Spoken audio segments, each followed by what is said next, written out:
إله إلا الله وحده لا شريك له ونشهد أن سيدنا ومولانا محمدا عبده ورسوله أما بعد فأعوذ بالله من الشيطان الرجيم بسم الله الرحمن الرحيم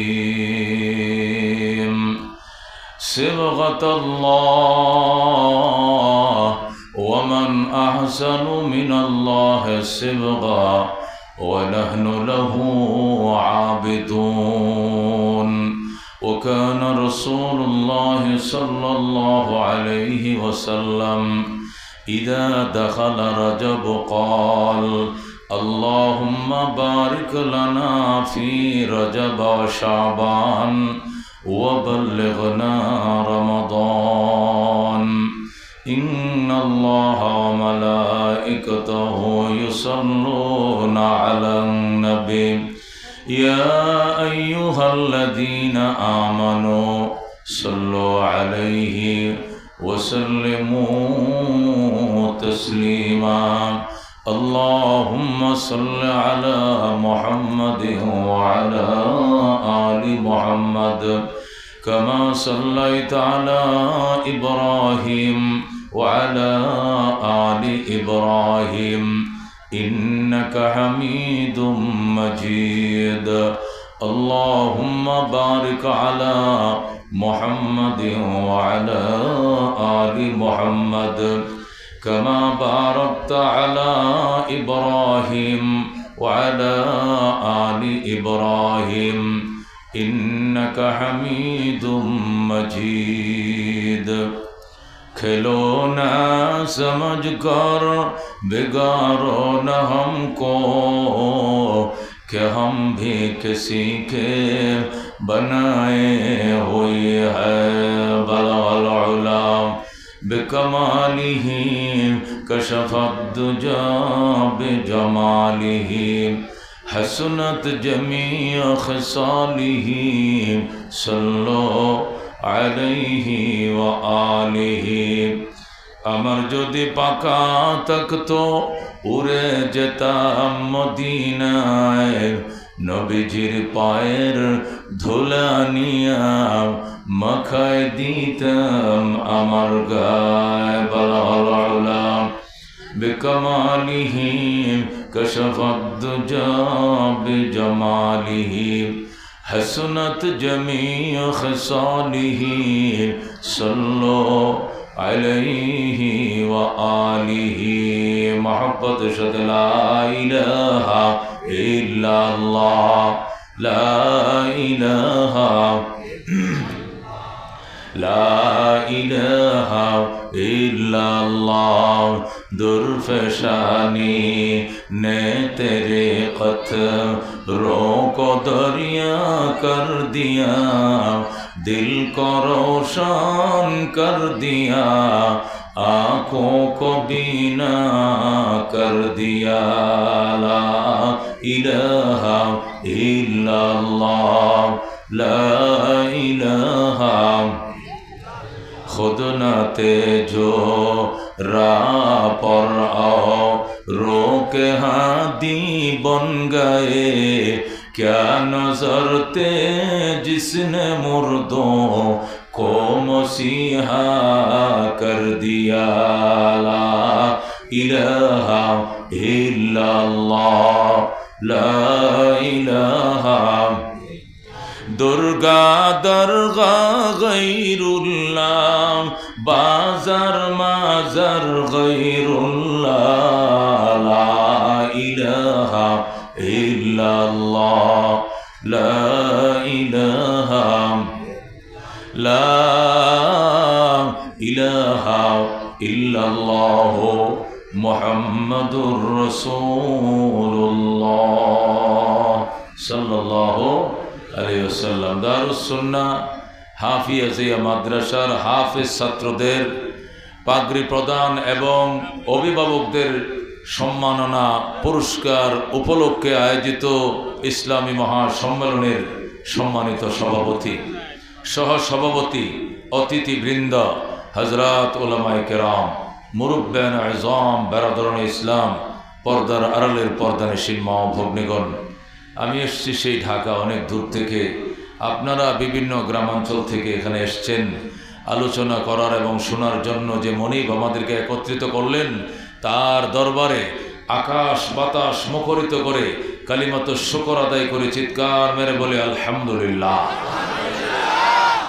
আল্লাহ তাআলা সাহাবায়ে কেরামের নমুনায় রহমতুল্লিল আলামিন সাহাবায়ে কেরামকে যেভাবে দিনের কথাগুলো শোনাইতেন, আর চাতক পাখির মতো তাকিয়ে থাকতো, গাছের কোঠার মতো শক্ত হয়ে থাকতো। পাখি মনে করতো যে এটা কোনো গাছের খোঁড়া, এই জন্য পাখি পর্যন্ত সাহাবীদের মাথায় বসে যেত। সুবহানাল্লাহ। এতটুক নড়াচড়াও পর্যন্ত তারা করতেন না। কেমন ছিলেন সাহাবায়ে কেরাম, আল্লাহু আকবার। সেই তাদের নমুনায় কিছু আমলি কথা যেগুলো জীবনে বাস্তবায়ন করলে নাজাতের ব্যবস্থা হবে, বলার বুঝার আমল করার তৌফিক দান করুন আমিন। মুহতারাম হাজিরিন, হযরত সাহাবায়ে কেরাম আল্লাহর নবীকে দেখেছেন, আমরা দেখি নাই। কথা কোন ঠিক কিনা? সাহাবায়ে কেরাম নবী যেভাবে নামাজ পড়েছেন, এই নামাজকে আমরা দেখছি না সাহাবীরা দেখছেন? নবী জিহাদ করেছেন, আমরা দেখছি না সাহাবায়ে কেরাম দেখেছেন? নবী পেটে পাথর বাঁধছেন, আমরা দেখছি না সাহাবায়ে কেরাম দেখেছেন? নবী কেমনে যুদ্ধ করছেন, আমরা দেখেছি না সাহাবায়ে কেরাম দেখেছেন? সাহাবায়ে কেরাম দেখেছেন। সুতরাং সাহাবায়ে কেরামের ঈমান, সাহাবায়ে কেরামের আমল আমাদের ঈমান এবং আমলের জন্য আইডল, আইকন, মডেল। কথা কোন ঠিক কিনা? আমাদের ঈমান যদি সাহাবীদের ঈমানের সাথে মিলে তাহলে আমারটা ঠিক আছে, নতুবা ঠিক নাই।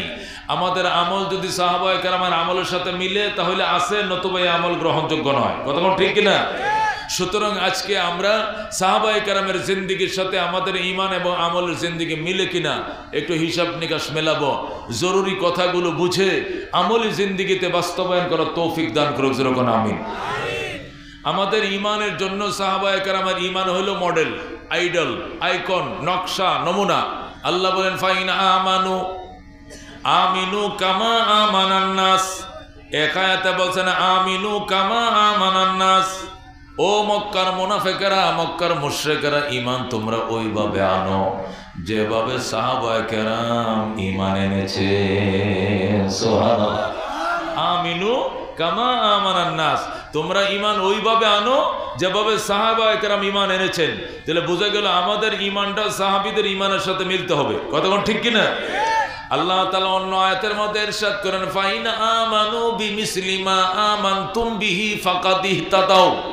ফাইন আমানু, যদি মক্কার মুশরিকরা ঈমান এইভাবে আনতো, মদিনার মুনাফিকরা ঈমান এইভাবে আনতো, কামা আমানান নাস, যেভাবে সাহাবায়ে কেরাম ঈমান এনেছেন, ফাকাদ ইহতাদাউ, তাহলে নিশ্চিত তারা হেদায়েত প্রাপ্ত হতো। সুবহানাল্লাহ। এই মুসলমান, মক্কার মুশরিকরা আর মদিনার মুনাফিকরা ঈমান যদি ওইভাবে আনতো যেভাবে তোমরা ঈমান আনছো হে সাহাবায়ে কেরাম, তাহলে তারা নিশ্চিত হেদায়েত পাইতো। তাহলে বোঝা গেল কি ঈমানটা কাদের মতো হতে হবে? সাহাবায়ে কেরাম মতো। কার মতো হতে হবে? আল্লাহর নবী আল্লাহ রাব্বুল আলামিন অন্য আয়াতের মধ্যে ইরশাদ করেন ঈমান তোমারটা যেরকম সাহাবীর সাথে মিলতে হবে, আমলও তোমারটা সাহাবায়ে কেরামের সাথে মিলতে হবে। আল্লাহ বলেন ওমাই ইউশাকিকির রাসূলা মিন বাদি মা তাবায়্যানা লাহুল হুদা ওয়া ইয়াত্তাবি গায়রা সাবিলিল মুমিনিন নুওয়াল্লিহি মা তাওয়াল্লা ওয়া নুসলিহি জাহান্নাম। বলেন আল্লাহু আকবার।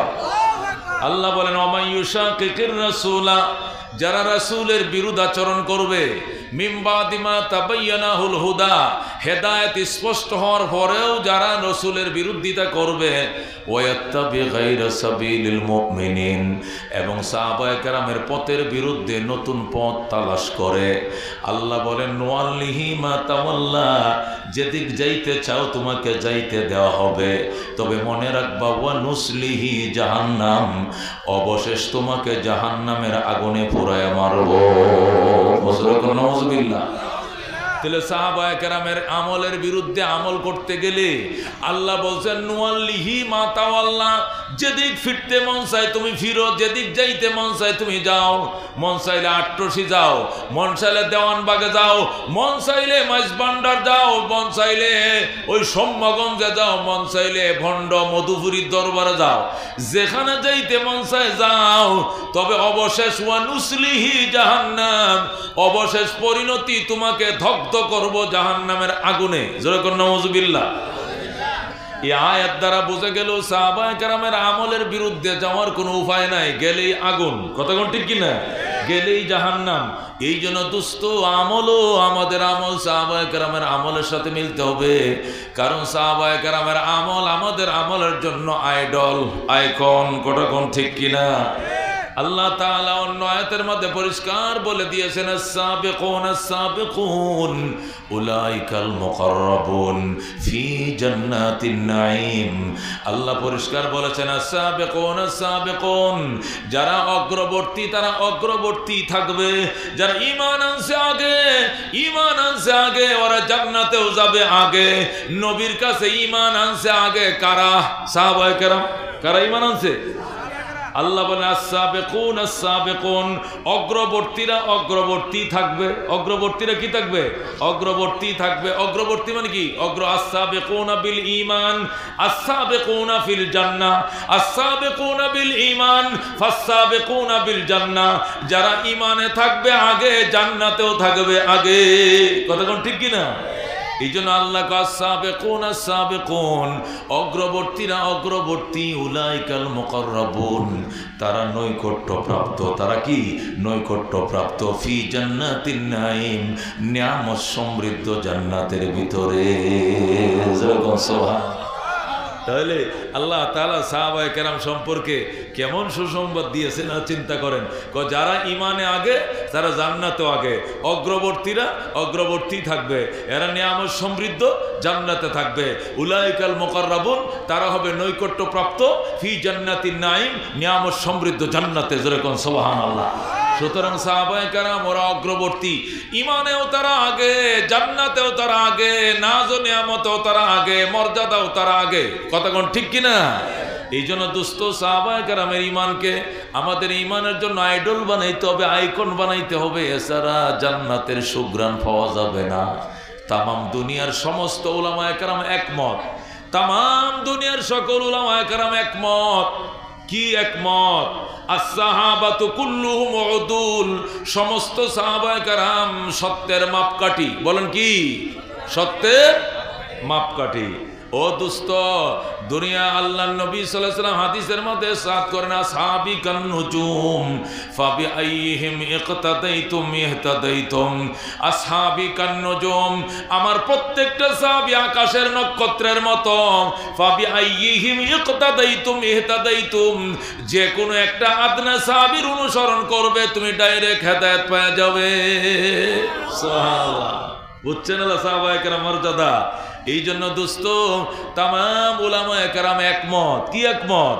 যে সাহাবায়ে কেরাম যুদ্ধের মধ্যে যে গোড়া ব্যবহার করছেন, গোড়ার পায়ের তলে যে বালিগুলো লাগছে, এই বালিগুলো যদি এক পাল্লায় রাখো, আর তামাম দুনিয়ার ওলি আউলিয়া গোস কুতুব বড় ফির ছোট ফির মাজ্জা ফির সমস্ত ফিরানে ফির দস্তগীরদের সমস্ত বুজুর্গদের বুজুর্গি যদি এক পাল্লায় রাখো, আর সাহাবায়ে কেরাম যে যুদ্ধের মধ্যে গোড়া ইউজ করছে, গোড়ার পায়ের তলার বালি যদি এক পাল্লায় রাখো, সাহাবীদের গোড়ার পদতলির ওজন আল্লাহর দরবারে বেশি হবে। তাকে বলে সাহাবী। আব্দুল কাদের জিলানী, কোটি কোটি আব্দুল কাদের জিলানী, কোটি কোটি খাজা মঈনুদ্দিন চিশতি, উসমানে হারুনি, মালিক বিন দিনার, জুন্নুন বিসরি, রাবিয়া বসরি, হাসান বসরি, মালিক বিন দিনার, আরো যত বুজুর্গানা দিন আছে সব যদি এক পাল্লায় রাখো, আর সাহাবীদের ফায়ের দোলানা, সাহাবীরা যে জেহাদে গোড়া ইউজ করছে, গোড়ার ফায়ের তলের যে জোলা, এটি যদি এক পাল্লা রাখো, ওদের পায়ের দোলার ওজন আল্লাহর কাছে বেশি হবে। জোরে কোন আল্লাহু আকবার। তাকে বলে সাহাবায়ে কেরাম। এই জন্য আল্লাহ নবী বারবার বলেছেন, আল্লাহ আল্লাহ ফি আসহাবি লা তাত্তাখিযুহুম গরাদাম মিন বাদি ফামান আহাব্বাহুম ফাবিহুব্বি আহাব্বাহুম ওয়া মান আবগাযাহুম ফাবিবুগযি আবগাযাহুম। জোরে কোন আল্লাহু আকবার। এটা কই শুনছেন আপনারা? খুতবার মধ্যে, শুক্রবারে খুতবা শুনছেন। এটা কি ফুতি কয় না হাদিস কয়? খুতবার মধ্যে ফুতি পাঠ করে না হাদিস পাঠ করে? এটা হাদিস। হাদিস ক্বালা রাসূলুল্লাহ সাল্লাল্লাহু আলাইহি ওয়াসাল্লাম আল্লাহ আল্লাহ ফি আসহাবি। নবী বলছেন, আল্লাহর দোহাই, আল্লাহর দোহাই আমার সাহাবায়ে কেরাম ব্যাপারে আল্লাহর দোহাই দিয়া বলছি, লা তাত্তাখিযুহুম গরাদাম মিন বাদি। আমি নবীর ইন্তেকালের পরে আমার সাহাবায়ে কেরামকে সমালোচনার পাত্র বানাইও না। ফামান আহাব্বাহুম ফাবিহুব্বি আহাব্বাহুম। যারা সাহাবায়ে কেরামকে ভালোবাসবে, আমি নবীরে ভালোবাসো বলেই তাদেরকে ভালোবাসবে। ওয়ামান আবগাযাহুম ফাবিবুগযি আবগাযাহুম। আর যারা সাহাবীদের সাথে বিদ্বেষ রাখবে, আমি নবীর সাথে বিদ্বেষ এই জন্য বিদ্বেষ রাখবে বলে আমি যাই না নিব। জোরে কোন নাউযুবিল্লাহ। এই জন্য দুস্থ সাহাবায়ে কেরামের ব্যাপারে অত্যন্ত সাবধান। নবী বলেন, ক্বালা রাসূলুল্লাহ সাল্লাল্লাহু আলাইহি ওয়াসাল্লাম খায়রুল কুরুনি কারনি সুম্মাল্লাযীনা ইয়ালুনাহুম সুম্মাল্লাযীনা ইয়ালুনাহুম। নবীজি বলেন, শ্রেষ্ঠ যুগ আমার যুগ, শ্রেষ্ঠ উম্মত আমার উম্মত, শ্রেষ্ঠ উম্মত আমার জামানার উম্মত। নবীর জামানার উম্মত কারা? সাহাবায়ে কেরাম। বলেন, নবীর জামানার উম্মত কারা? রসুল বলছেন, খায়রুল কুরুনে কারনি, শ্রেষ্ঠ যুগ আমার যুগ। অতঃপর তাবিনদের যুগ, অতঃপর তাবে তাবিনদের যুগ। নবীর যুগের মুসলমান এদেরকে কি বলা হয়? সাহাবায়ে কেরাম। কথা কোন ঠিক কিনা? এই জন্য দুস্থ সাহাবায়ে কেরামের ব্যাপারে অত্যন্ত সাবধান। আল্লাহ নবী হাদিস শরীফে ইরশাদ করেন, ওয়াল্লাযী নাফসু মুহাম্মাদিন বিয়াদি, ওয়াল্লাযী নাফসু মুহাম্মাদিন বিয়াদি। রাসূল বলেন, আমি মুহাম্মাদের জীবন যার হাতে, ওই আল্লাহর কসম খায়া বলছি। কি বলছি? লাউ আনফাকা আহাদুকুম মিসলা উহুদিন যাহাবা। তোমাদের কেউ যদি উহুদ পাহাড় বরাবর স্বর্ণ দান করে, তোমরা কোন সাহাবী যদি এক উহুদ পাহাড় বরাবর সোনা দান করো আল্লাহর পথে, মা আদরাকা মুদ্দা আহাদিহিম ওয়ালা নসিফাহু। রাসূল বলেন, সাহাবায়ে কেরাম এক মোট স্বর্ণ অথবা আধা মোট স্বর্ণ দান করলে যে সওয়াব পাবে, তুমি উহুদ পাহাড় বরাবর স্বর্ণ দান করলে এই সওয়াব পাইতা না। সাহাবীদের ঈমানের অবস্থাটা দেখেন। রসুল বলতেছেন, তোমাদের কেউ যদি, রসুল কসম খায় বলতেছেন, ওয়াল্লাযী নাফসু মুহাম্মাদিন বিয়াদি, ওই আল্লাহর কসম যে আল্লাহর হাতে আমি মুহাম্মাদের জীবন। লাউ আনফাকা আহাদুকুম মিসলা উহুদিন যাহাবা। তোমাদের কেউ যদি উহুদ পাহাড় বরাবর স্বর্ণ দান করে, মা আদরাকা মুদ্দা আহাদিহিম, সাহাবায়ে কেরামের এক মুদ বরাবর পৌঁছবে না। ওয়ালা নাসিফাহু, আধা মুদও পৌঁছবে না। মিম দাল মুদ, মুদ শব্দের অর্থ কি? মুদ শব্দের অর্থ হলো মোট। আর কেউ বলছেন মুদ শব্দের অর্থ হলো শের, শের কেজি না, এক শের। তুমি যদি এক উহুদ পাহাড় বরাবর সোনা দান করো, আর রসুলের একটা আদনা সাহাবী যদি এক শের স্বর্ণ দান করে, তার এক শের স্বর্ণের ওজন তোমার এক উহুদ পাহাড় সোনার থেকেও বেশি দামি হবে। সুবহানাল্লাহ। এবার আন্দাজ করে মুসলমান সাহাবায়ে কেরামের ঈমানের অবস্থাটা কি? উহুদ পাহাড় কাকে বলে? আল্লাহু আকবার। মুহাদ্দিসিনে কেরাম লেখেন, নবীজির জামানায় আরব দেশে 8,500 পাহাড় ছিল। কয় হাজার? আরব দেশে সর্বমোট কয় হাজার পাহাড় আছে? পাহাড়ের দেশ সৌদি আরব। আরব দেশে 8,500 পাহাড় আছে। এর মধ্যে সবচেয়ে বড় পাহাড় হলো উহুদ পাহাড়। যেরকম সুবহানাল্লাহ। এটা প্রায় 14.5 কিলোমিটার লম্বা। কয় কিলোমিটার? 14.5 কিলোমিটার লম্বা। মদিনার উত্তরে উহুদ পাহাড়, মদিনার পশ্চিমে উহুদ পাহাড়, মদিনার পূবে উহুদ পাহাড়। শুধু দক্ষিণ পাশটা এইভাবে খোলা আছে। মদিনারকে এইভাবে ইউটার্ন দিয়ে রাখছে, মানে পশ্চিমে পাহাড়, পূবেও পাহাড়, উত্তরে পাহাড়, খালি দক্ষিণ পাশটা খালি আছে। এই সুন্দর পাহাড়ের নাম উহুদ পাহাড়। 14.5 কিলোমিটার লম্বা। নবী বলেন, এই 14.5 কিলোমিটার লম্বা উহুদ পাহাড় যদি সোনা হয়, আর এই সোনার মালিক যদি তুমি হও, আর সবটা সোনা যদি আল্লাহর পথে দান করে দাও, আর সাহাবী যদি এক মুঠ স্বর্ণ দান করে, তোমার এক উহুদ পাহাড় বরাবর সোনা তার এক মুঠ স্বর্ণের বরাবর হবে না, হবে না, হবে না। যেরকম আল্লাহু আকবার। এবার তুমি আন্দাজ করে দেখো, সাহাবায়ে কেরামের ঈমানের অবস্থাটা কি, আমলের অবস্থাটা কি? আল্লাহ রাব্বুল আলামিন কোরআনে কারীমে আমাদের ইরশাদ করেন মুহাম্মাদুর রাসূলুল্লাহ। আল্লাহ বলেন মুহাম্মাদুর রাসূলুল্লাহ ওয়াল্লাযীনা মাহু আশিদ্দাউ আলাল কুফার রুহামাউ বাইনাহুম তারাহুম রুকআন সুজদান ইয়াবতাগুনা ফাদলাম মিনাল্লাহি ওয়া রিদওয়ানা সীমাহুম ফি ওয়ুজুহিহিম মিন আসারিস সুজুদ। আল্লাহ রাব্বুল আলামিন ইরশাদ করেন মুহাম্মাদুর রাসূলুল্লাহ, মুহাম্মাদুর রাসূলুল্লাহ সাল্লাল্লাহু আলাইহি সাল্লাম ওয়াল্লাযীনা মাহু, এবং তার সাথে যারা ঈমানদার সাহাবীরা রয়েছে তারা আশিদ্দাউ আলাল কুফার, এরা কাফেরদের বিরুদ্ধে প্রচন্ড বিদ্রোহ, রুহামাউ বাইনাহুম, তারা পরস্পরে একে অপরের প্রতি অত্যন্ত সহমর্মশীল, অত্যন্ত দয়ালু, অত্যন্ত মায়াবী। আল্লাহ রাব্বুল আলামিন বলেন এরা নিজেদের বেলায় কলিজা চিরা একজন আরেকজনকে খাওয়ায়, অথচ কাফেরদের বেলায় কোনো আপোষ নাই। এটি মুহাম্মদুর রাসূলুল্লাহর সাহাবীদের অভ্যাস। ওনারা কাফেরদের বেলায় আপোষহীন, কাফেরদের সাথে কোনো আপোষ করে না, কোনো নম্রতা অবলম্বন করে না। তবে রুহামাউ বাইনাহুম, নিজেদের বেলায় একজন আরেকজনকে কলিজা ছিঁড়ে খাওয়ায়। কতক্ষণ ঠিক কিনা? এ দোস্ত, একটা যুদ্ধের ময়দানে ওই ৭০ জন সাহাবী তৃষ্ণা কাতর হয়ে গেছেন, পানি পানি করে চিল্লাইতেছে, পানি দেন পানি দেন বলে চিৎকার মারতেছে, পানি নাই। ৭০ জন সাহাবী সবাই তৃষ্ণায় কাতর। কে যেন একজন এক গ্লাস পানি নিয়ে আয়া কয় ধরেন এক গ্লাস পানি আছে, আর নাই। এক গ্লাস পানি আপনারা এক ডুব করে পান করেন। আইনা প্রথম সাহাবীকে দিছে, সাহাবী বলে আমার ভাইকে দেন, ভাই বলে আমার ভাইকে দেন, উনি বলে আমার ভাইকে দেন, উনি বলে আমার ভাইকে দেন। দিতে দিতে ১ নম্বরের গ্লাস চলে গেছে ৭০ নম্বর সিরিয়ালে। যেরকম সুবহানাল্লাহ। কোন সাহাবী পানিটা পান করে নাই, না পান করে আমার ভাইরে দেন, ভাই বলে আমার ভাইরে দেন, সে বলে আমার ভাইরে দেন। এইভাবে এখানকার গ্যালেট চলে গেছে ৭০ নম্বর মাথা, পানিও গেছে ওই মাথায়, শাহাদতের মিছিলও গেছে ওই মাথায়। কেউ দুনিয়ার পানি পান করে নাই, সবাই শাহাদতের শরবত পান করে শহীদ হয়ে যায়। আল্লাহু আকবার।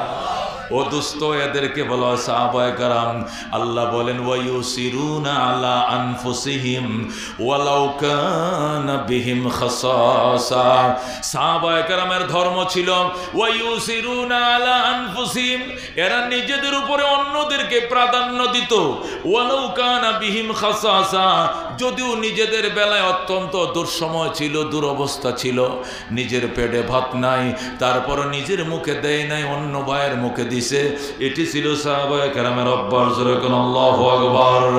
এই জন্য দুস্থ সাহাবায়ে কেরামের ব্যাপারে সাবধান, উনাদের ব্যাপারে মুখ খুলতে সাবধান, উনাদের সমালোচনা করিও না, নিজের আমল ভুইরে ছাই হয়ে যাবে। কতক্ষণ ঠিক কিনা? তুমি সারা জীবন যা আমল করছো সাহাবায়ে কেরামের 1 ঘন্টায় 1 মিনিটের ইবাদতের সমান হবে না। আল্লাহু আকবার। সাহাবায়ে কেরামের 1 মিনিটের আমল তোমার 60 বছর জীবনের আমল দিলেও সমান হবে না। এদেরকে বলে সাহাবায়ে কেরাম। আল্লাহু আকবার। এদের ব্যাপারে সমালোচনা করিও না। আল্লাহ নবী উহুদের ময়দানে গেছেন যুদ্ধ করার জন্য, সাথে নিয়ে গেছেন 1000 মুজাহিদ। 1000 মুজাহিদ নিয়ে উহুদের ময়দানে গেছেন। কাফেররা 3000। কোন কাফেররা কয় হাজার? কাফেররা 3000 আর নবীর বাহিনী হলো মাত্র 1000।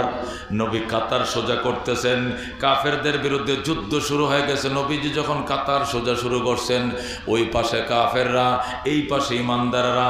ইমানদার হলো 1000 আর কাফের হলো 3000। এই 1000-এর মধ্যে 300 ছিল মুনাফেক। কয়শো?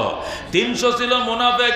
এই 300 মুনাফেক যখন দেখছে 3000 কাফের ওই পাশে দাঁড়াইছে, বিরাট বড় লাইন, নিজেদের থেকে 3 গুণ বেশি দেখা যায়, তখন আব্দুল্লাহ ইবনে উবাই ইবনে সলুল রইসুল মুনাফিকিন, মুনাফিকদের লিডার আব্দুল্লাহ ইবনে উবাই ডাক দেয়া কো মোহাম্মদ আমি গেলাম, এটা যুদ্ধ নয়, এটা মরণ, এই মরণে আমি রাজি নয়, আমি গেলাম, কাফেররা আমাদের থেকে অনেক গুণ বেশি, আমরা কম, যুদ্ধ করব না। এই বলে 300 কাফের নিয়ে আব্দুল্লাহ পলায় গেল। জোরে কোন নাউজুবিল্লাহ। ও দুস্থ, আল্লাহ নবী মাত্র 1000 লোক নিয়ে আইছে, এখান থেকে 300 পালায় গেছে, আছে আর কয়শো? 700 আছে। কয়শো? এই 700 লোক নিয়ে দাঁড়াইছে, দাঁড়ানোর পরে সাহাবায়ে কেরাম বলতেছে, ইয়া রাসূলুল্লাহ, এ হাবিব আল্লাহ, দেখছেননি উবাই কাজটা কি করছে? 300 লোক লয়ে পালায় গেছে।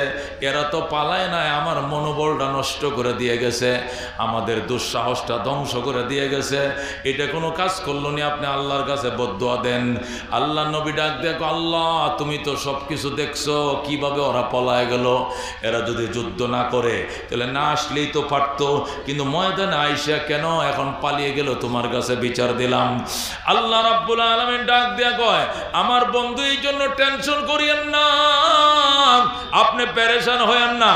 আল্লাহ সাথে সাথে আয়াত নাজিল করে কয়, ইয়া আইয়ুহান নাবিয়্যু, ইয়া আইয়ুহান নাবিয়্যু হাসবুকাল্লাহ ওয়া মান ইত্তাবাআকা মিনাল মুমিনিন। আল্লাহ বলেন, ইয়া আইয়ুহান নাবিয়্যু, ওগো আমার বন্ধু, হাসবুকাল্লাহ, আল্লাহ আপনার জন্য যথেষ্ট। ওয়া মান ইত্তাবাআকা মিনাল মুমিনিন, এবং যারা ঈমানদার অনুসারীরা আছে তারাই যথেষ্ট। যদিও 300 জন পালিয়ে গেছে, যাক পালিয়ে যাক, 700 জন তো দাঁড়ায় আছে। এই 700 জন পাও গাড়াইয়া হাঁটু পর্যন্ত দাঁড়াইছে, এরা পালাবে না, আপনি ভয় করিয়েন না। ওয়া মান ইত্তাবাআকা মিনাল মুমিনিন, আল্লাহ আপনার জন্য যথেষ্ট। দুনিয়ার দিক থেকে কিছু লোক তো পিছনে লাগে আছে, তো 300 না পলাইছে, আপনার অনুসারী 700 জন রয়ে গেছে। যেরকম আল্লাহু আকবার। আল্লাহ নবীকে 700 জন সাহাবায়ে কেরামের কথা বলে আল্লাহ তার বন্ধুকে সান্ত্বনা দেয়।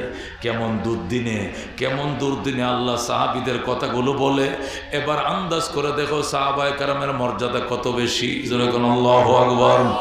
এই জন্য দোস্ত, সাহাবায়ে কেরামের ব্যাপারে অত্যন্ত সাবধান।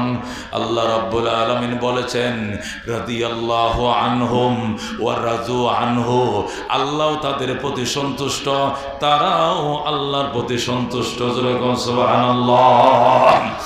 আল্লাহ বলেন, লাকাদ রাদিয়াল্লাহু আনিল মুমিনিন ইয ইউবাইউনাকা তাহতাশ শাজারা, নিশ্চয়ই সন্তুষ্ট হয়ে গিয়েছেন আল্লাহ আনিল মুমিনিন, সাহাবায়ে কেরামের প্রতি।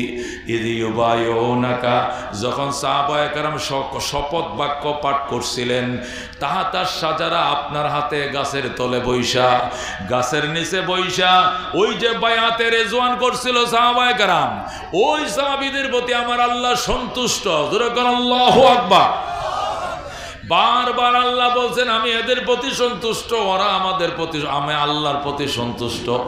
এরপরও যদি কোনো কপাল ফোড়া সাহাবীদের বদনাম গায়, বুঝতে হবে এর কপালে আগুন লাগছে, সে জাহান্নামী। নবীর সাহাবীদের বদনাম করে, কথা কোন ঠিক কিনা? এ দুস্থ, কেউ যদি সাহাবীর বদনাম করে তাকে প্রত্যাখ্যান করবা, তারে বিশ্বাস করবে না তার কথা। সাহাবীকে যদি অবিশ্বাস করে তাহলে কোরআনের ভিতরে সন্দেহ ঢুকবে, কারণ কোরআন লেখছে সাহাবায়ে কেরাম, কথা কোন ঠিক কিনা? সাহাবায়ে কেরাম যদি সন্দেহ করো তো নামাজের ভিতরে সন্দেহ ঢুকবে, কারণ নামাজ শিখাইছে, নবীর নামাজ দেখছে সাহাবায়ে কেরাম, কথা কোন ঠিক কিনা? সব কিছুর ভিতরে সন্দেহ ঢুকে যাবে। এই জন্য ইহুদি নাসারাদের ষড়যন্ত্র চলতেছে সাহাবায়ে কেরামের ভিতরে খোদ বের করার জন্য। খবরদার, এই কাজটা কোনোদিন করিও না। দোস্তরে, বাংলাদেশ স্বাধীন হয়েছে 53 বছর। জোরে কোন কয় বছর? জোরে কোন কয় বছর? 53 বছর বাংলাদেশ স্বাধীন হয়েছে। 53 বছর আগে কেন স্বাধীনতার সংগ্রাম শুরু হয়েছিল? স্বাধীনতার সংগ্রাম শুরু হয়েছিল বৈষম্য বিরোধী আন্দোলনের কারণে, কথা কোন ঠিক কিনা? কারণ বৈষম্য কি ছিল? পূর্ব পাকিস্তানের উপরে পশ্চিম পাকিস্তানরা বৈষম্য করত, কথা কোন ঠিক কিনা? কাগজ তৈরি হতো কর্ণফুলী পেপার মিলে, চট্টগ্রাম, পূর্ব পাকিস্তান। চট্টগ্রামের পেপার মিলে কাগজ তৈরি হইতো। এই কাগজ বাংলাদেশে বিক্রি হইতো 3 টাকা দিস্তা, আর পশ্চিম পাকিস্তানে বিক্রি হইতো 8 আনা দিস্তা। দেখছেন নি? যে দেশে কাগজ তৈরি হয় এই দেশে 3 টাকা দিস্তা, যে দেশে কাগজ তৈরি হয় না পশ্চিম পাকিস্তান সেখানে নেয়া বেচছে 8 আনা দিস্তা। বিমান ভাড়া দেয়, হেলিকপ্টার ভাড়া দেয় নিয়া। লবণ তৈরি হয়েছে বাংলাদেশের বাঁশখালীতে, মোটা লবণটা, ওই দানাদার লবণটা বাঁশখালীতে তৈরি হয়েছে চট্টগ্রাম। এই লবণ 69-70 সনে বাংলাদেশে 6 টাকা কেজি বিক্রি হয়েছে। কয় টাকা? মুরব্বী যারা আছেন তারা তো মনে আছে, কথা কোন ঠিক কিনা? 69-70 সনে যে সংগ্রামের আগের বছর লবণ ছিল 6 টাকা কেজি। ও দুস্থ, এই লবণ তৈরি হয়েছে পূর্ব পাকিস্তান চট্টগ্রামের বাঁশখালীতে, অথচ এই লবণ পশ্চিম পাকিস্তান জাহাজে করে নেয়, বিক্রি করে 8 আনা 1 টাকা কেজি। ওই দেশে সস্তা, আমাদের দেশে 5 গুণ 6 গুণ বেশি দাম। এইরকম বৈষম্য ছিল আমাদের দেশে। এই বৈষম্য বিরোধী সংগ্রাম শুরু হয়ে যায়। সংগ্রামের স্লোগান ছিল 3টা। কয়টা স্লোগান ছিল? 1 নম্বরে সাম্য প্রতিষ্ঠা করব বলে মোরা যুদ্ধ করি, ন্যায় বিচার প্রতিষ্ঠা করব বলে মোরা যুদ্ধ করি। কি বলব? আমরা সাম্য প্রতিষ্ঠা করব, আমরা মানবিক মর্যাদা প্রতিষ্ঠা করব, আমরা ন্যায় বিচার প্রতিষ্ঠা করব। সাম্য প্রতিষ্ঠা করব বলে যুদ্ধ করি, ন্যায় বিচার প্রতিষ্ঠা করব বলে যুদ্ধ করি, মানবিক মর্যাদা প্রতিষ্ঠা করব বলে যুদ্ধ করি। একটি জীবনকে বাঁচাবো বলে মোরা যুদ্ধ করি, একটি ফুলকে বাঁচাবো বলে মোরা যুদ্ধ করি। কথা কোন ঠিক কিনা? স্লোগান ছিল 3টা, সাম্য, মানবিক মর্যাদা, ন্যায় বিচার প্রতিষ্ঠার জন্য মোরা যুদ্ধ করি। কিন্তু দেখা গেছে বাজান, যুদ্ধ শুরু হয়েছে 26 মাস, শেষ হয়েছে 16 ডিসেম্বর। কথা কোন ঠিক কিনা? 26 মাস যুদ্ধ শুরু হয়েছে, 16 ডিসেম্বর শেষ হয়েছে। 9 মাস। কয় মাস? টানা 9 মাস যুদ্ধ হয়েছে। রক্তকয়ী সংগ্রাম। কেমন রক্ত? 1 সাগর রক্তের বিনিময়ে দেশ স্বাধীন হয়েছে। 30 লক্ষ মানুষ প্রাণ দিয়েছে। কথা কোন ঠিক কিনা? 30 লক্ষ মানুষ প্রাণ দিয়েছে। 2 লক্ষ মা বোন রক্ত, মান, সম্মান, ইজ্জত হরণ করা হয়েছে। 2 লক্ষ মা বোনের প্রাণের বিনিময়, 30 লক্ষ যুবকের প্রাণের বিনিময় বাংলাদেশ পাইলাম, স্বাধীন রাষ্ট্র পাইলাম। পাওয়ার পরে 53 বছর গেছে। কয় বছর? এই 53 বছরে আওয়ামী লীগে সরকার গঠন করছে, বিএনপি সরকার গঠন করছে, লাঙ্গলওয়ালা জাতীয় পার্টি সরকার গঠন করছে। কথা কোন ঠিক কিনা? এইভাবে কেউ 2 বার ক্ষমতায় ছিল, কেউ 2.5 বার ছিল, কেউ 3.5 বার ছিল। কথা কোন ঠিক কিনা? লাঙ্গল ছিল 2 বার, ধান ছিল 2.5 বার, নৌকা ছিল 3.5 বার। কথা কোন ঠিক কিনা? এই বারবার তারা ক্ষমতার পালা বদল হয়েছে, কিন্তু বাঙালির কপালের ভাগ্যের পরিবর্তন হয় নাই। সেই শুধু সাম্য প্রতিষ্ঠা করার জন্য যুদ্ধ করে বলল, সাম্য প্রতিষ্ঠা হয় না, শুধু বৈষম্য হয়েছে। কথা ঠিক কিনা? শুধু আয়নাগর তৈরি হয়েছে। কি তৈরি হয়েছে? আয়নাগর তৈরি হয়েছে। উলামায়ে কেরামকে জেলের মধ্যে বন্দি করছে, কইরা অন্ডকোষের মধ্যে কারেন্টের শর্ট দিছে। জোরে কোন নাউজুবিল্লাহ। এ দোস্ত, এইভাবে যদি আরো 300 বছর যায়, আওয়ামী লীগের নামাইছো, বিএনপি রে বসাইবা, নাহলে জাতীয় পার্টি বসাইবা, অন্য কেউ রে বসাইবা, এক দল নামবে আরেক দল উঠবে। এইভাবে যদি আরো 300 বছর দেশ চালাও, সাম্য হবে না, মানবিক মর্যাদা হবে না। সাম্য আর মানবিক মর্যাদার জন্য একমাত্র কোরআন ছাড়া উপায় নাই। কথা ঠিক কিনা? দোস্ত, কথা ঠিক বলছি কিনা? সাম্য এবং মানবিক মর্যাদা, ন্যায় বিচার প্রতিষ্ঠার জন্য মোরা যুদ্ধ করি বলে 9 মাস রক্ত হয়ে সংগ্রাম হলো।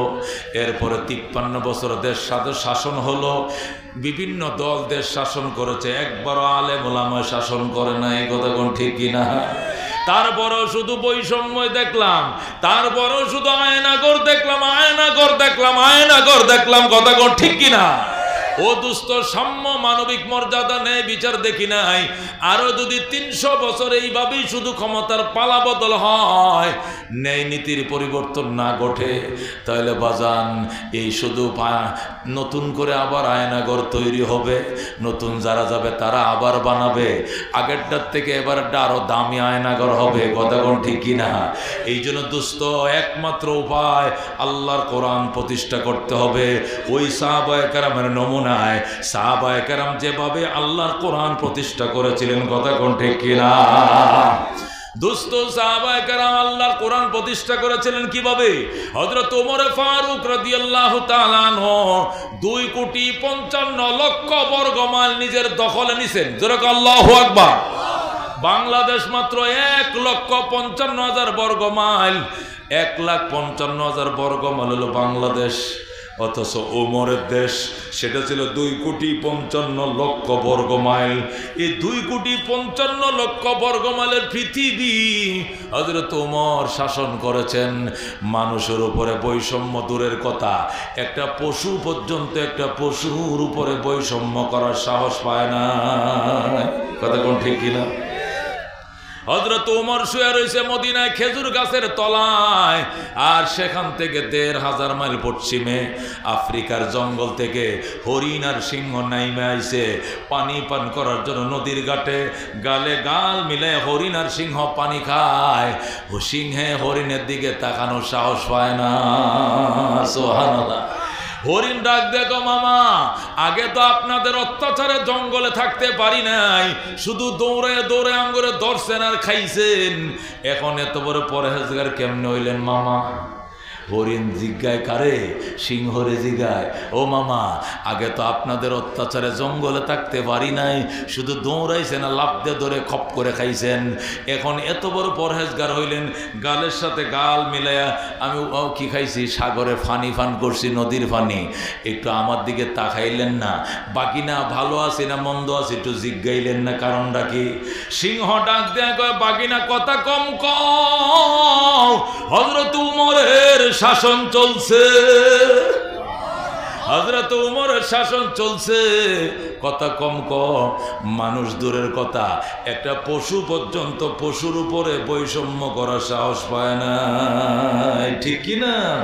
क्या नजर थे जिसने मुर्दों को मसीहा कर दिया, दिल को रोशन कर दिया, आँखों को बीना कर दिया, खुद न थे जो राह पर औरों के हादी बन गए, क्या नजर थे जिसने मुर्दों को मसीहा कर दिया, दिल को रोशन कर दिया, आँखों को बीना कर दिया, दुर्फेशानी ने तेरी कतरों को दरिया कर दिया, दिल को रोशन कर दिया, आँखों को बीना कर दिया। ज़रा मरहबा।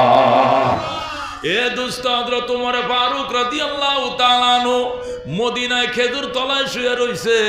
সেখান থেকে 1,500 মাইল পশ্চিমে পর্যন্ত একটা সিংহ আর একটা হরিণের দিকে তাকানো সাহস পায় নাই। কোরআনের শাসনের কারণে মানুষ মানুষের উপরে অবিচার করবে, বৈষম্য করবে, কল্পনাই করা যায় না। একটা পশু পর্যন্ত পশুর দিকে বৈষম্যর দিকে তাকাইতে পারে না। এই কথা কোন ঠিক কিনা?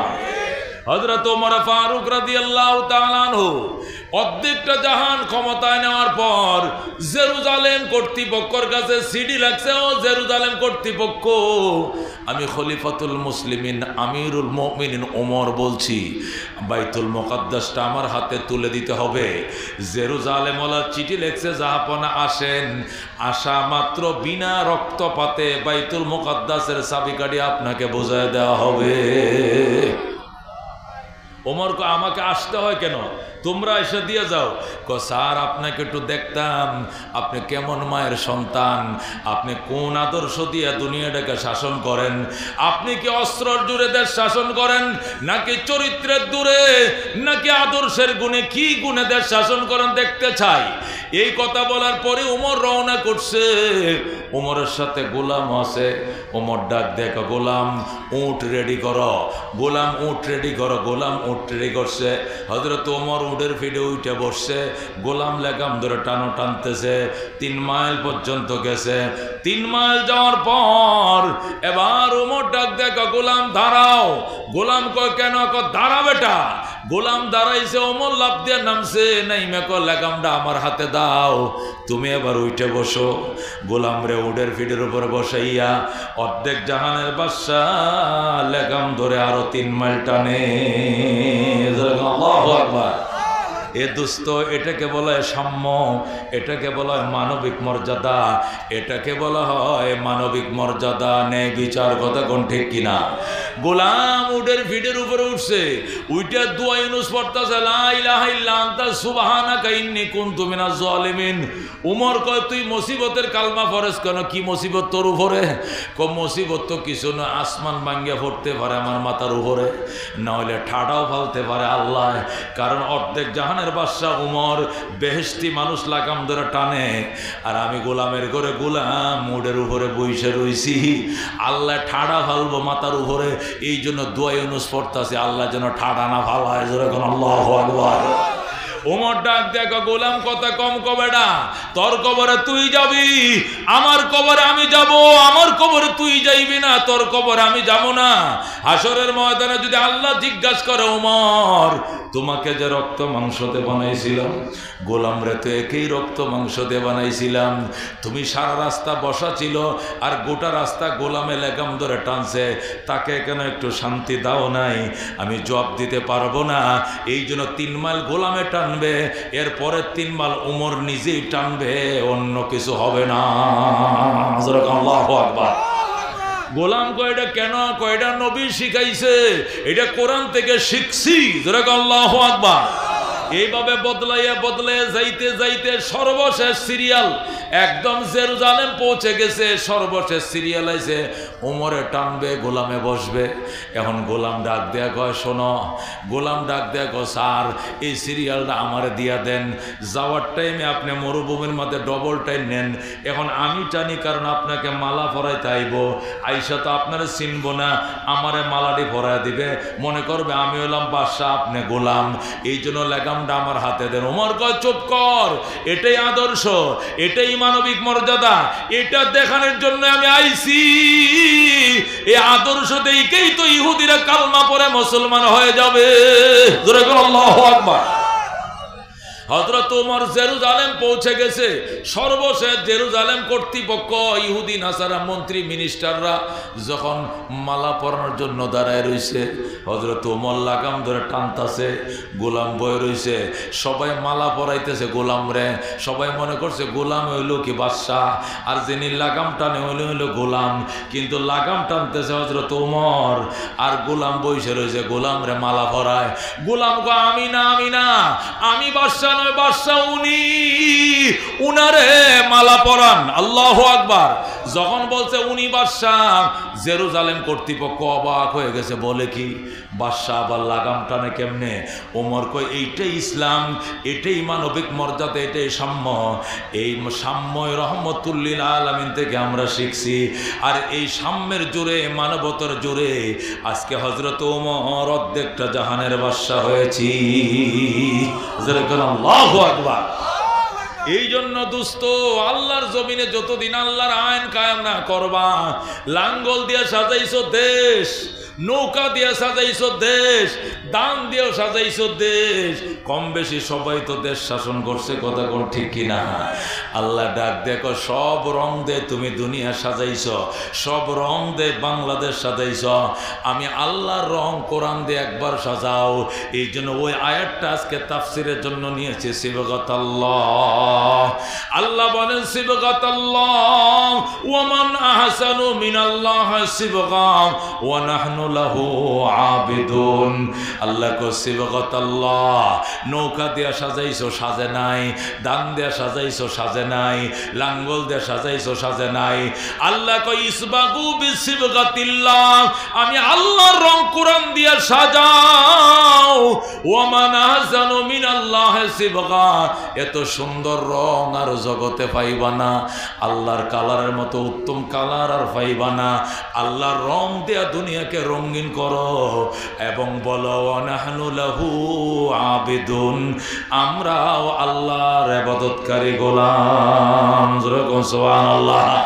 আল্লাহ কো সিবগাতাল্লাহ আইসবাগু বিসিবগাতিল্লাহ, কুলু সাব্বাগানাল্লাহু বিসিবগাতিন, বলো আল্লাহ আপনার রঙে রঙিন করেন, খোদার রং দিয়ে দুনিয়া সাজাও বাজান, লাঙ্গলে রং দিয়ে সাজাইলে কাম হয় নাই, নৌকার রং দিয়ে সাজাইছো কাজ হয় নাই, দানের রং দিয়ে সাজাইছো কাজ হয় নাই।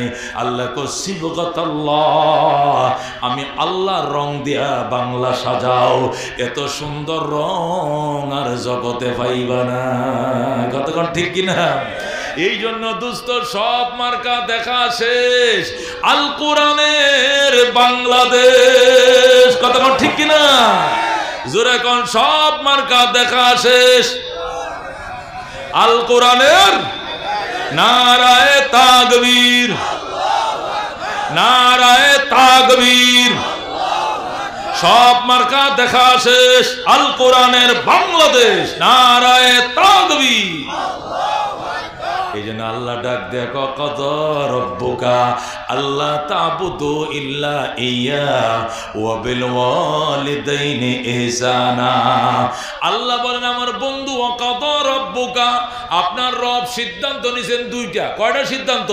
দুইটা সিদ্ধান্ত নিছেন। এক নম্বর সিদ্ধান্ত হলো আল্লাহ তা'বুদু ইল্লা ইয়া, ইবাদত চলবে, হুকুম চলবে, আইন চলবে একমাত্র আল্লাহর।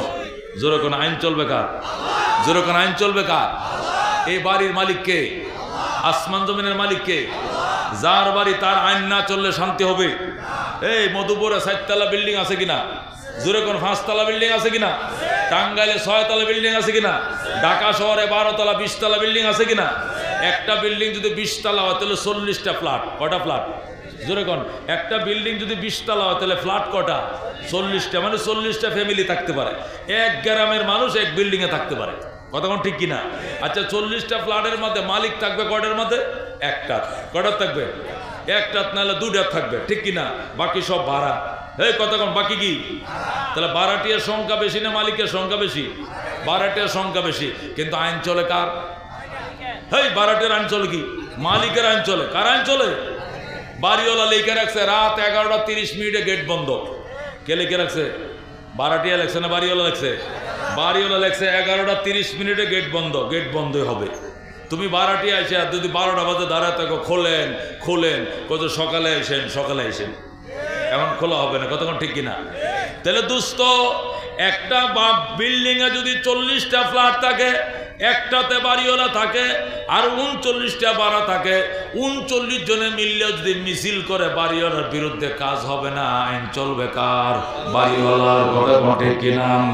এই গোটা বাড়িটা যিনি বানাইছে, যিনি টাকা দিয়ে কিনছে, যিনি পৌরসভার ট্যাক্স দিতেছে, সিটির ট্যাক্স দিতেছে, বাড়ি বানাইছে, উনি বাড়ির মালিক, ওনার আইন চলবে, নতুবা বাড়িতে শান্তি হবে না। কথা ঠিক কিনা? আল্লাহ কয় বাড়িটার মালিক আমি, বাড়ির মালিককে, এই আসমান জমিনের মালিককে, চন্দ্র সূর্যের মালিককে। আল্লাহকে আমি ওই বাড়ির মালিক, আমার আইন ছাড়া এই বাড়ি চলবে না। ঠিক কিনা?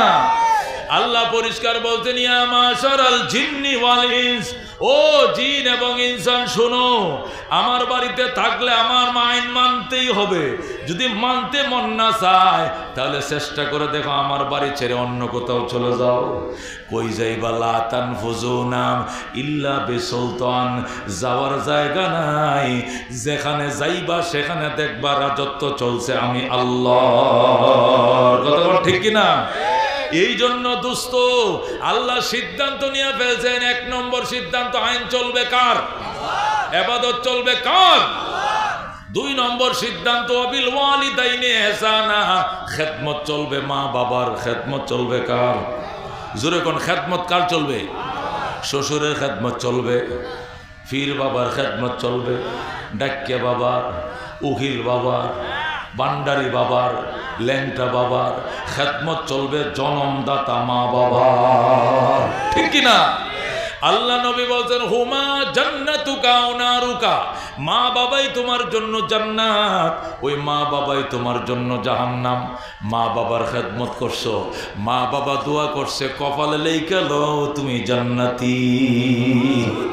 আর মা বাবার দুঃখ দিয়েছো, কষ্ট দিয়েছো, শ্বশুর শাশুড়ির জন্য 2 হাত ভরে ফল ফ্রুট নিয়ে যাও, অথচ মারে জীবনে একটা কমলা এনে দাও নাই, একটা আপেল এনে দাও নাই। হোর বাড়িতে সিএনজি বইরা ফল মিষ্টি রওনা করছ, মা দেইকা ফলাইছে জানালা দিয়া, পুত্রে এতগুলো ফল লয়ে কই যায়, আমার হাউরি অসুস্থ, হাউরি দেখতে যায়।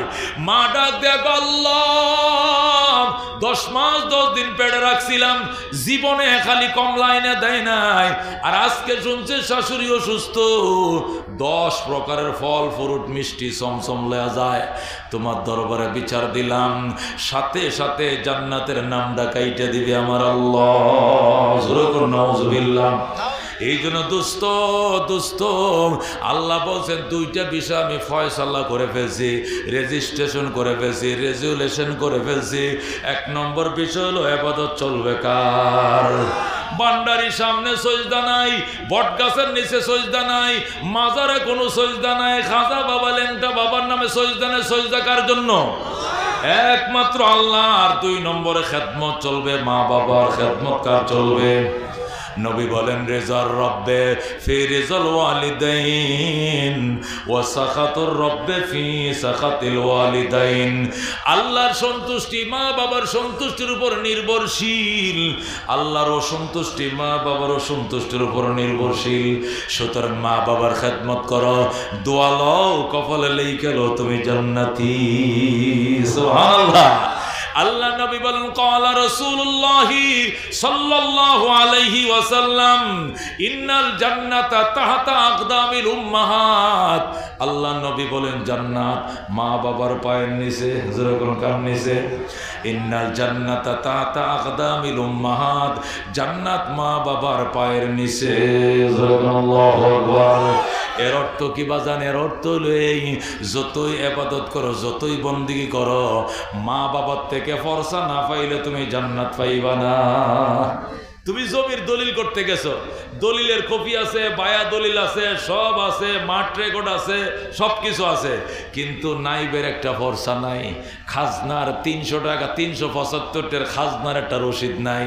সাবরেস্টর কাগজটা ডিল মেরে ফালাই দিয়ে বলবে দলিল চলবে না। নাইবের অফিসে যান, যাইয়া ফর্সাটা উড়ায় নিয়ে, কি এর ফর্সা? খাজনার ফর্সা। আপনি যে ল্যান্ড বিক্রি করেছেন, জমি, এই জমিনের খাজনা দিয়েছেন, গত বছর দিছি, গত বছর থেকে নিয়ে এখন পর্যন্ত, আজকে 8 জানুয়ারি পর্যন্ত হালনাগাদ করেন, আজ পর্যন্ত খাজনা দেন। 375 টাকার লেগে আটকায় দিলেন, 3 টাকার জন্য আটকে যাবে। 375 লাগবে না, 3 টাকার খাজনা কম দেওয়া থাকলে এ সাব রেজিস্টার ফাইলটা ডিল মারে ফেলা দিয়ে বলবে এটা দলিল চলবে না। কতক্ষণ ঠিক কিনা? ওয়ারিশ আনা সার্টিফিকেট আনেন, ওয়ারিশ সার্টিফিকেট আনছেন, নিদ্দা বিমনামা আনছেন, ওই খাজনার দলিল আনছেন, খারিজের দলিল আনছেন, মিউটেশন আনছেন, সব কিছু আনছেন, এরপরে দলিল চলবে না। কি লাগবে? খাজনার রসিদ লাগবে। আল্লাহ রব্বুল আলামিন সব নামাজ আনছ, রোজার রসিদ, নামাজের রসিদ, হজের রসিদ, জাকাতের রসিদ, দান করার সব আছে, কিন্তু মা বাবার বদদুয়া পাইছিলা, মা বাবার নিদ্দা বিনামার ফরসাটা ছাড়া তুমি পার হইতে পারবা না। আল্লাহ আটকায় দিবে। তোমার মা তোমার প্রতি দাবি রাখছে, এই বেডির দুধ খাইছিল 3 বছর 2.5 বছর, এই মহিলা তোমার মা তোমার প্রতি মনোদুঃখ আছে, এই জন্য তোমাকে ফেরেশতারা ছাড়বে না, গেইটা আটকায় দিবে। ওই ফরসাটা আনতে হবে।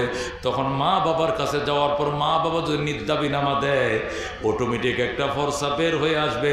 ওই ফরসাটা দেখাইলে গেট দেওয়া যেতে দিবে, নতুবা যেতে দিবে না। আল্লাহু আকবার। এই জন্য দুস্থ আল্লাহ নবী বলছেন, দেখিলে মায়ের মুখ পাইবা তুমি জান্নাতের সুখ। আল্লাহু আকবার। বাবুন ফি বিররিল ওয়ালিদাইন, বুখারী শরীফ 2য় খণ্ড।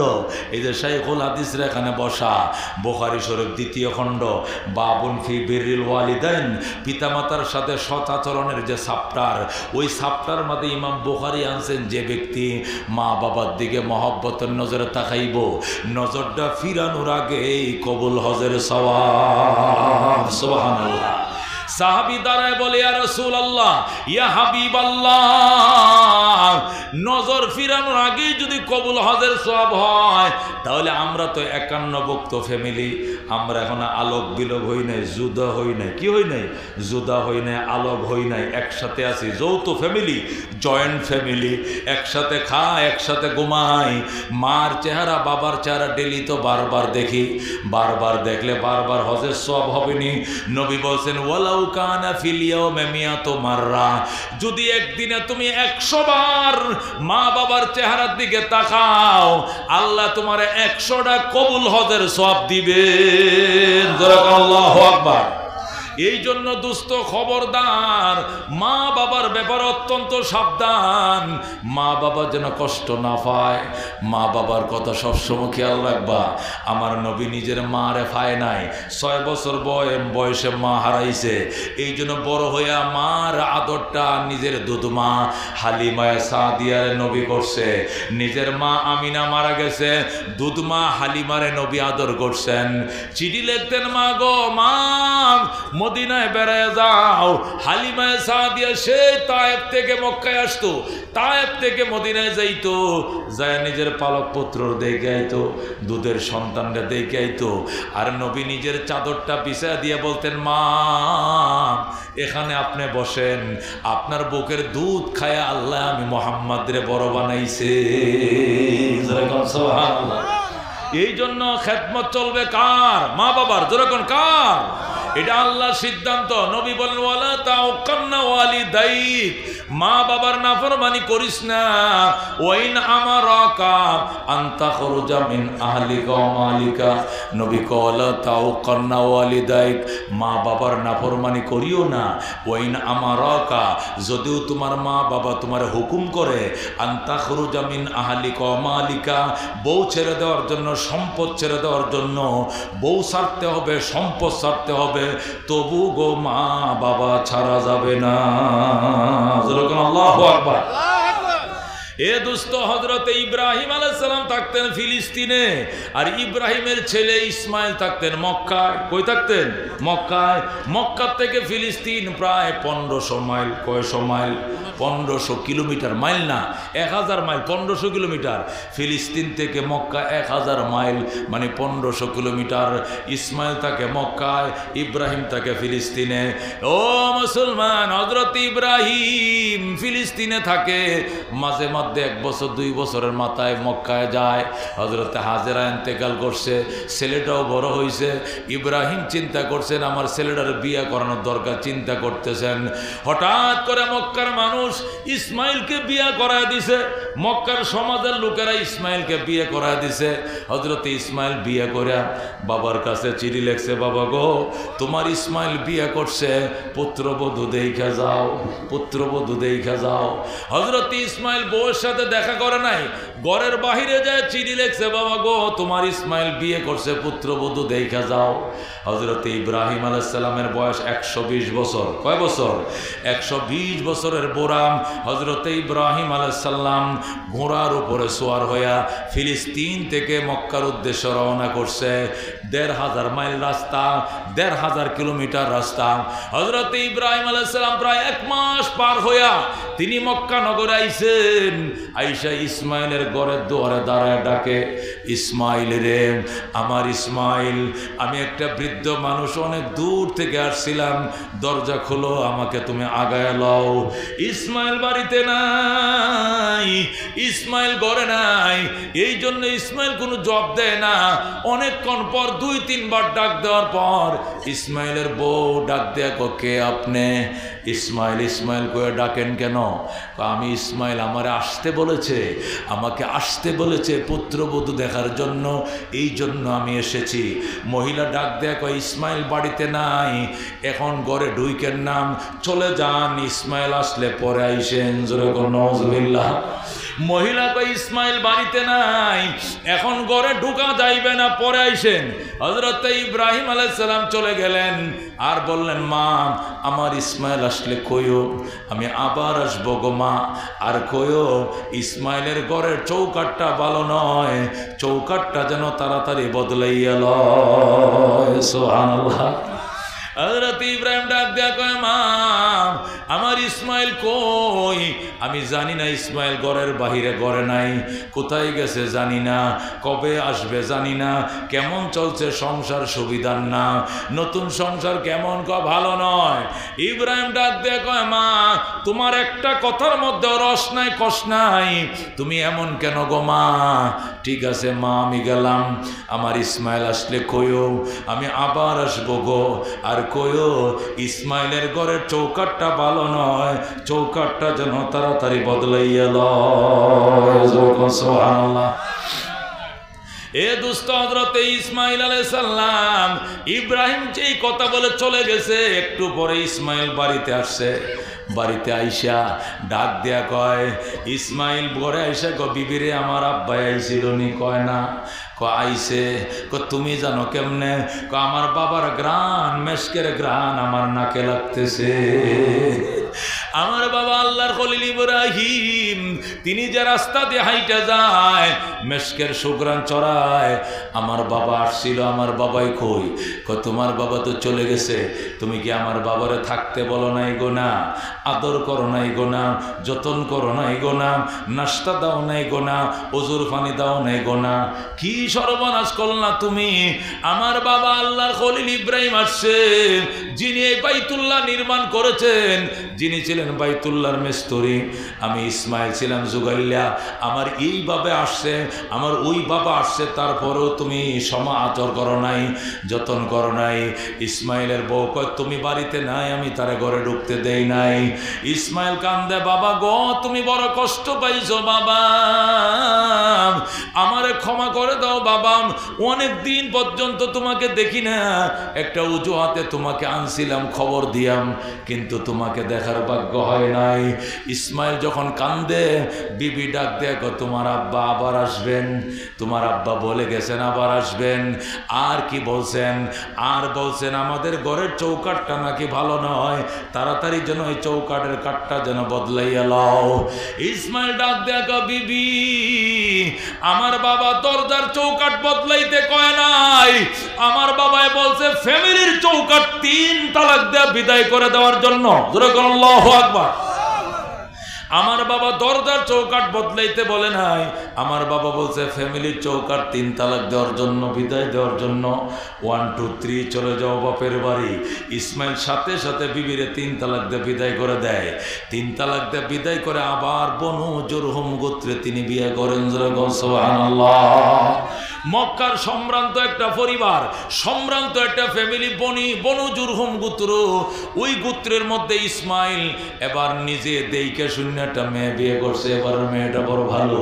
হযরত ইসমাইল বউ গড়ায় না আবার চিঠি লিখছে, বাবা গো আমি চৌকাট বদলাইছি, এবারের চৌকাট দেখে যাও ভালো কিনা মন্দ।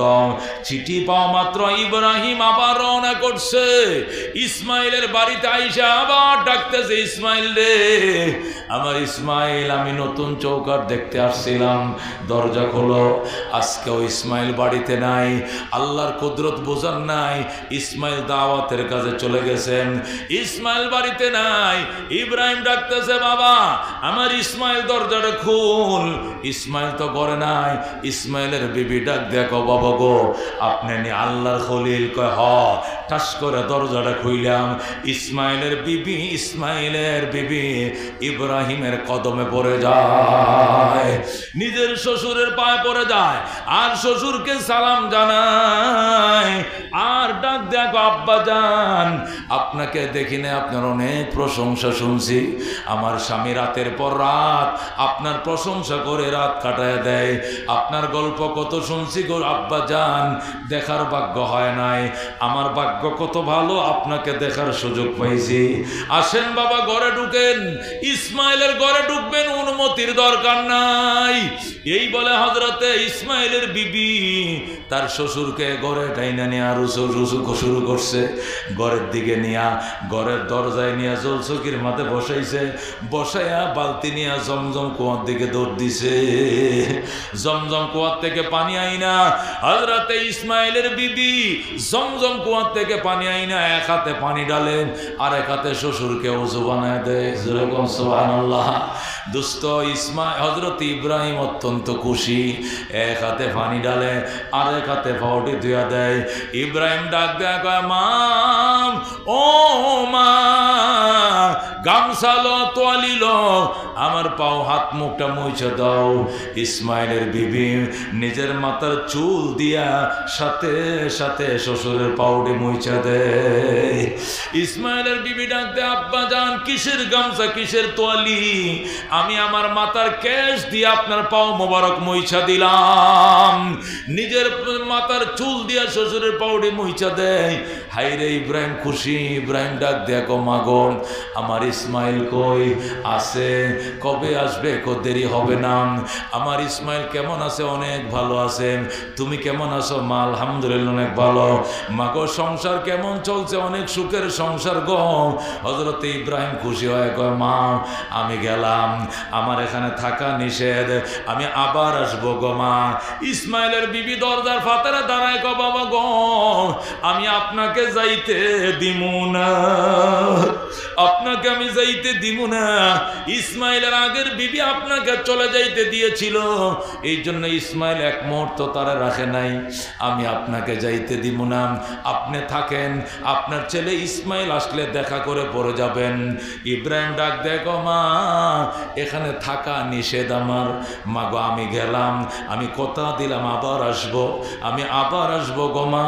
আমার ইসমাইল আসলে কইও এবারের চৌকাট বড় ভালো গো, জীবনে যেন এই চৌকাট না বদলায়। যেরকম সুবহানাল্লাহ, এবারের চৌকাট অনেক ভালো, জীবনে যেন না বদলায়। হযরত ইসমাইল একটু পরে আয়েশা যাইছে, আয়েশা ডাক দেখো, বিবি রে আমার আব্বাই আসছিল। কয়, হ তুমি কেমনে বুঝলা? কয়, নাকের গন্ধ, আমার বাবার মেশকের গ্রান আমার নাকে লাগছে। আমার বাবা যেদিক দেখাইটা যায় মেশকের সুগ্রান ছড়ায়।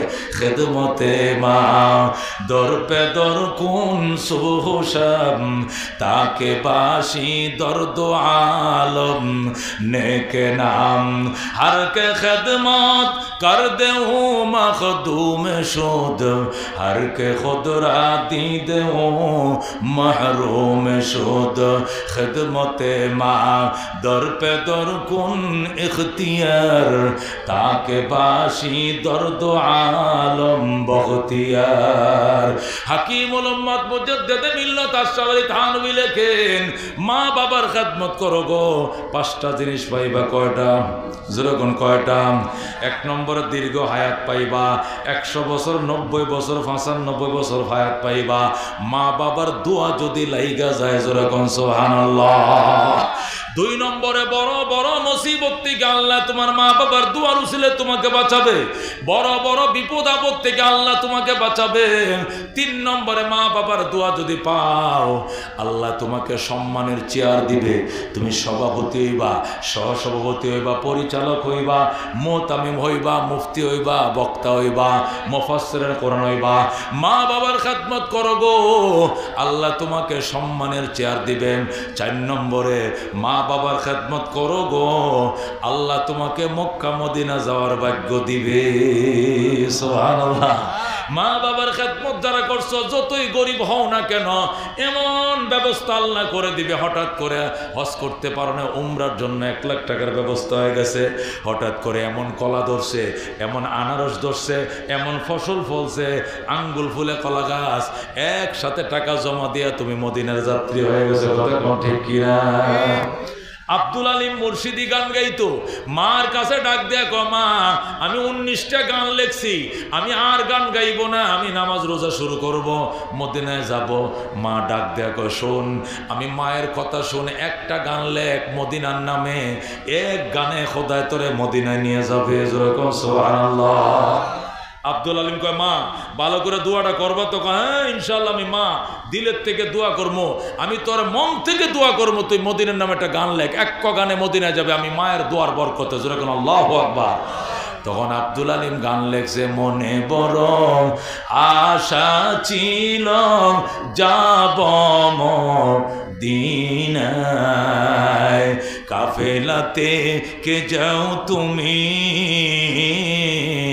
কে যাবে তোরি যাইও ভাই সঙ্গে নিয়ে যাইও মোরে খানে কৃপা করি সঙ্গে যদি না লও মোরে গিয়ে মদিনায় এই গরিবের সালাম দিও মদিনার বাদশাহ আমার আশা আছে সম্বল নাই করি কি উপায় মনে বড় আশা ছিল যাব মদিনায় যেরকম মারহাবা। এই গান যখন বাংলাদেশ বেতার রেডিওতে সম্প্রচার হয় এক গানে গুলশানের এক মহিলা আব্দুল আলিমকে বলে তুমি আমার সাথে দেখা করবা। আব্দুল আলিম দেখা করতে গেছে টাকা দিব আমি মদিনায় যাইবা তুমি যেরকম আল্লাহু আকবার। মার দোয়া কেমন জিনিস দেখো সোজা মদিনায় যেরকম আল্লাহু আকবার। আমি গরিবের সন্তান আমার জীবনে সবচেয়ে বড় স্বপ্ন ছিল মদিনা যাওয়া। আমি মায়েরা বললাম মা দোয়া করো মদিনা যেন যেতে পারি। মা কয় আমারে লয়ে যাইবে কিনা কয় আমি বললাম ফইলা আমি যাবো পরের বার তোমারে নেবো যেরকম আল্লাহু আকবার। মায়ে দোয়া করছে প্রথম আমি গেছি পরের বছর মা বাবা দুইজনের হজ যেরকম আল্লাহু আকবার। এর ৩-৪ বছর পরে আবার মায়ের উমরা করাইলাম এই পর্যন্ত আল্লাহ আমার ১৬ বার নেওয়া হয়েছে যেরকম আলহামদুলিল্লাহ। সব মায়ের দোয়ায়। এই মায়ের দোয়া কারা কারা পেতে চাও হাত বাড়াও লিল্লাহি তাকবীর লিল্লাহি তাকবীর। ইয়া আল্লাহ মক্কা মদিনা না দেখায় মরণ দিও না দিও না দিও না যেরকম আমিন। মদিনার